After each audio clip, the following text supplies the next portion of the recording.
The Midnight Walk. For decades, the town of Hollow Creek celebrated Halloween with an event they called the Midnight Walk. It was a simple tradition. Students from the local university would walk through the woods on the outskirts of town, ending at an abandoned mansion known as Harker House. The house, it was said, had a dark history. According to the legend, a family of 4 had been murdered there in the 1920s, and their killer was never found. Despite the dark lore, students flocked to the event every year, treating it as a rite of passage. It was part of the town's charm, nothing more than harmless fun. But this year, the Midnight Walk would be different.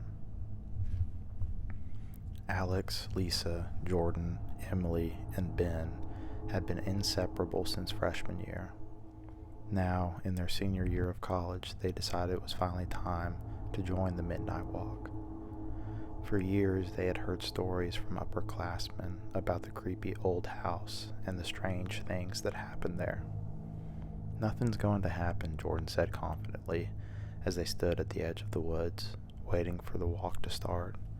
He was the skeptic of the group, always eager to debunk any supernatural nonsense. Lisa rolled her eyes. "You're only saying that because you're too afraid to admit it's creepy." "I'm not afraid of anything," Jordan shot back with a grin. Emily, the quietest of the group, shivered and pulled her jacket tighter around herself.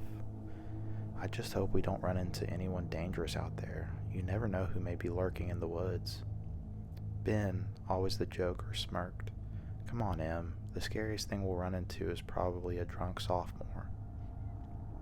As the group headed into the woods, the air grew colder, and the once lively chatter of the other students around them began to fade. Darkness closed in, the trees thickening around them like a suffocating wall.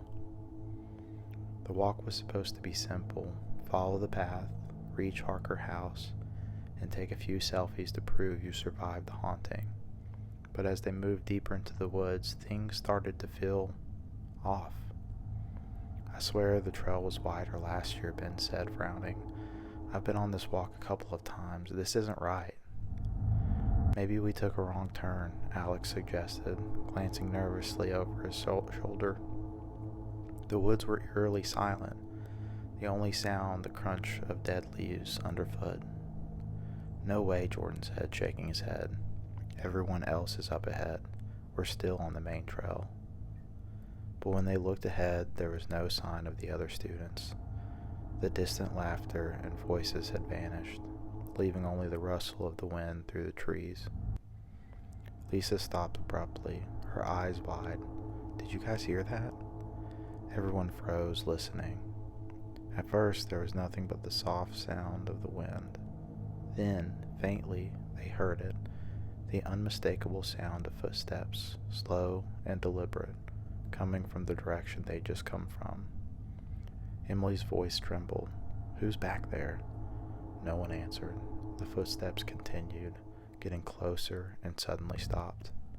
"We need to keep moving," Alex said, his voice tight. "Let's just get to the house." After what felt like hours, the group finally reached Harker House. The old mansion loomed ahead, its windows dark and shattered, the front door hanging off its hinges.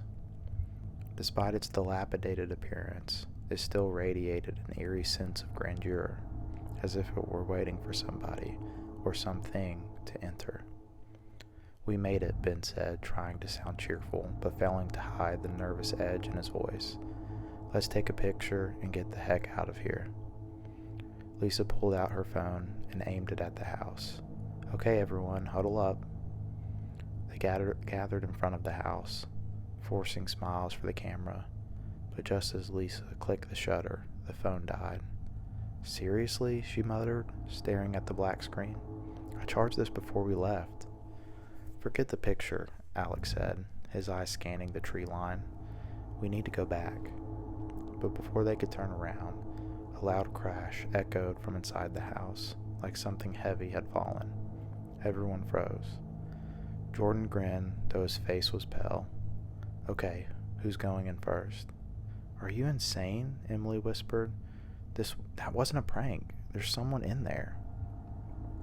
Ben, always the daredevil, stepped forward. "I'll check it out. It's probably just the wind." Before anyone could stop him, he disappeared through the broken front door. The others waited outside, their nerves on edge. Minutes passed, but Ben didn't return.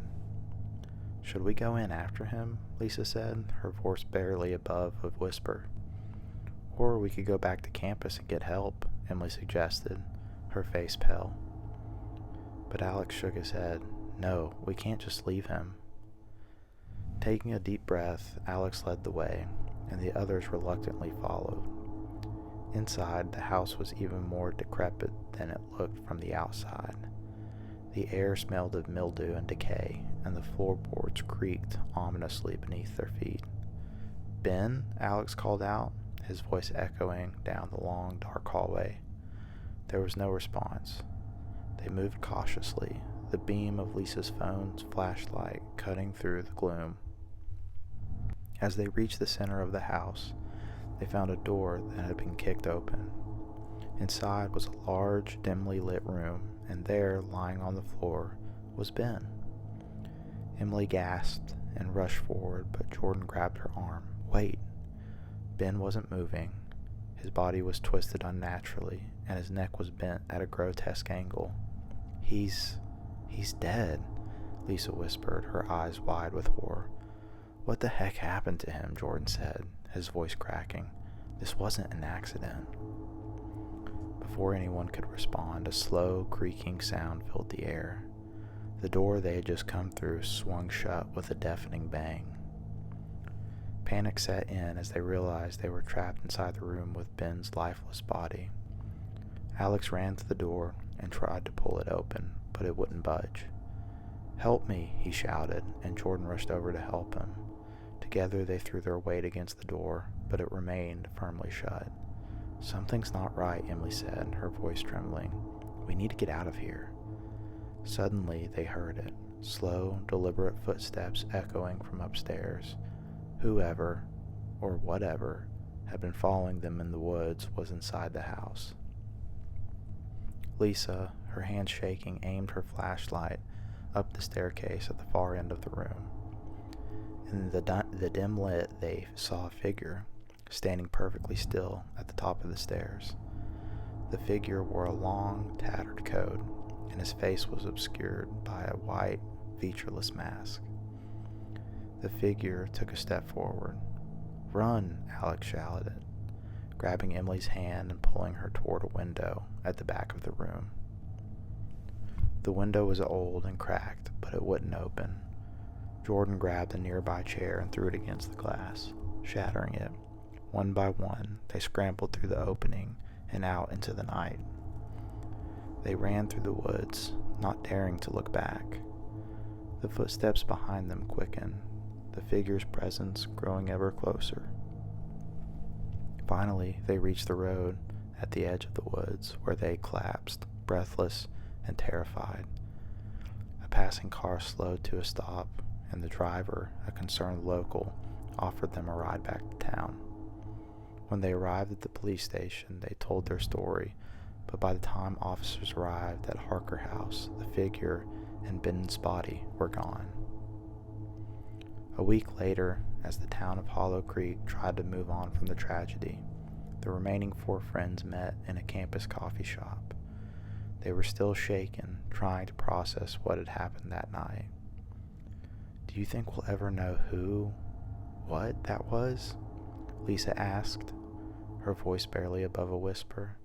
"We'll never know," Alex said, "but something tells me this isn't over." As they left the shop, none of them noticed the figure standing across the street, watching them from the shadows. It wore a long, tattered coat and a white mask, its featureless face reflecting in the dim light of the street lamp. And as Halloween approached again, the legend of the Harker House killer grew, becoming something far more terrifying than the students of Hollow Creek University had ever imagined.